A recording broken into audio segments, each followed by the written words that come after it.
এ দোস্ত আজিস তোর আমি খুঁজি, তুই কেন বসে রইছিস? বসে তো ছিলাম এজন্য, তুই বয় এখান বয়। তা কি মনে করে খুঁজছি এবার কদিন? দোস্ত আজিস, আমার গার্লফ্রেন্ডে ফোন দিমু, তোর ফোনটা দে তো। না রে বন্ধু, ফোন টোন দেওয়া যাবে না নে। একজনের ফোন দিছিলাম, সে ফোন আর আমি ব্যাগ পাইনি। আরে শালা, ফোনটা তোর গরু না যে পালাই যাবে। আরে ভাতিজা, তো চিল্লাই তো সোস কেন? আর মোবাইল কই হারাইছি? না চাচা, হারাই নাই তো, এটা কল দিতে যাইছিলাম। ও কাল ডায়াল লাইন দছো, আমারে বলবা না? তোমরা দুই বন্ধু সবসময় ঝগড়া করো কেন? তোমাদের ঝামেলা কি নিয়ে? আর কইও না ভাই, গার্লফ্রেন্ডে তো ফোন দিতে চাইছিলাম, তাই নেই এত ঝামেলা। ও তাহলে তোমাদের ঝামেলা আছে মোবাইল নিয়ে।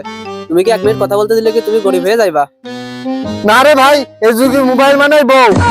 মোবাইল টোবাইল কারো কাছে দেওয়া যাবে না নে। এ দোস্ত আজিস, মোবাইলের পিছনে আলো তোর বড় পিছনেও কি বলে?